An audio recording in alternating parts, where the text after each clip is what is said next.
Hey guys, welcome to Worldslayer, and also my first review video. If you like it, please remember to like and subscribe.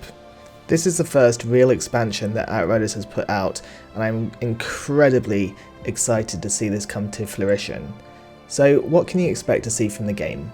Well, firstly, we've got a new storyline which carries on from the base game and expands on characters within the game.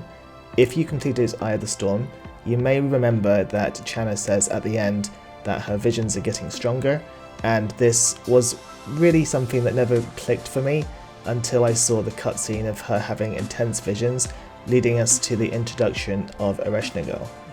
The story itself can be completed pretty quickly if you play on the lowest difficulty, and if you're playing on the highest difficulty throughout, then expect it to take between 4 to 10 hours depending on your skill level.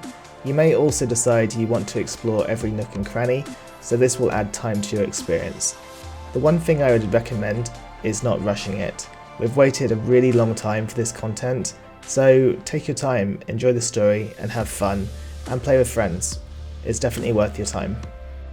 If I was to be critical, I feel that Outriders would benefit from expanding on the characters in more depth.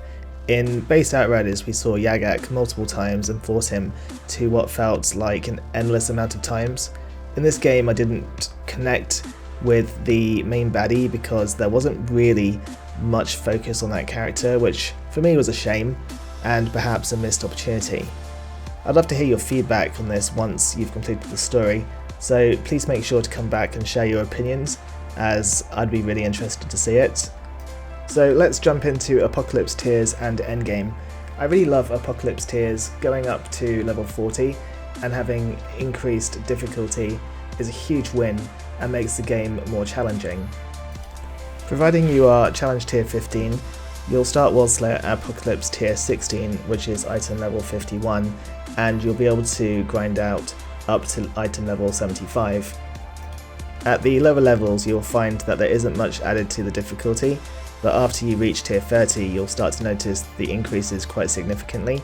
For instance, reviving an ally once they are down will take a lot longer to do, and really stresses the importance of playing with people who are properly leveled, whereas with carries you'd struggle to get them up prior to the next wave of mobs coming to get you. My thoughts on the endgame is that firstly the scenery is beautiful. The developers put a lot of time into creating something which was visually stunning. When it comes to the endgame encounters, there isn't a lot of variety in the bosses themselves, where you've effectively got two bosses, the Arbiter and Outriders. Outriders, I would say, is the most challenging due to it having some mechanics to complete, but also is very focused on time, but I'll go into that in another video. The Arbiter is the definition of a bullet sponge. If you're quick to kill bosses, you won't find him using his mechanics before he dies. However, if you're using a build which doesn't kill him quickly, you'll find that he is able to make life very difficult for you. You'll see him using room attacks and also mechanics which will cause a lot of damage and is genuinely difficult to avoid. Right, so let's move on to gear. With the addition of apocalyptic gear, this adds an additional mod slot to your gear, which means you can't go vendor shopping and abuse Zahedi anymore. I think it's safe to say that after base Outriders, Zahedi is due some rest and relaxation due to a very large amount of abusing him. The grind for your god roll gear is going to be a tough one. You'll need to find the right attributes and have the apocalyptic mod and one of the mods on the base mods having a meaningful reason to be there. Don't expect to get god rolls instantly because it simply will not happen. So let's move on to armor. The new armor sets added to the game is very welcome.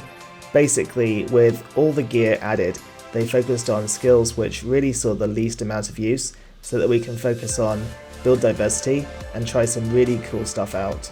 Expect to see a bunch of build videos in the very near future. And as for weapons, the weapons which were added include a bunch of cool new designs and some incredibly strong mods which are pleasing to the eye.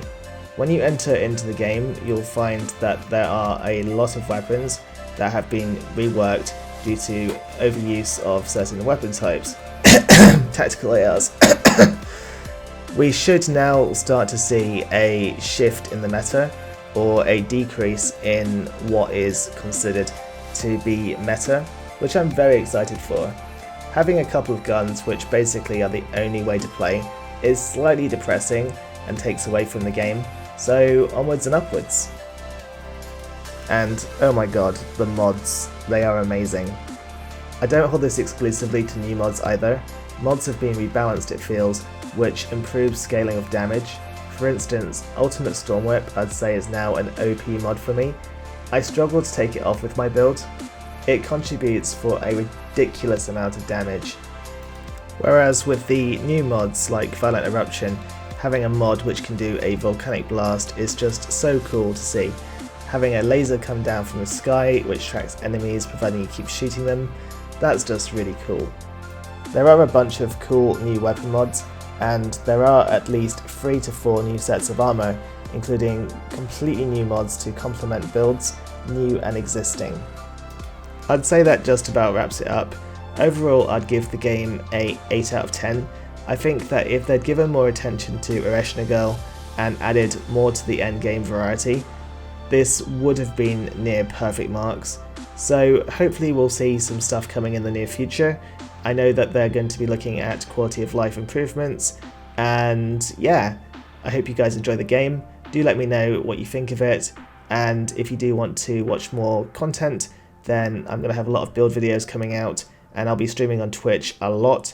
So if you do want to take advantage of the drops that are coming out, then do come by my channel and say hello. Anyway guys, thanks so much for watching, and I'll catch you on the next one. Goodbye.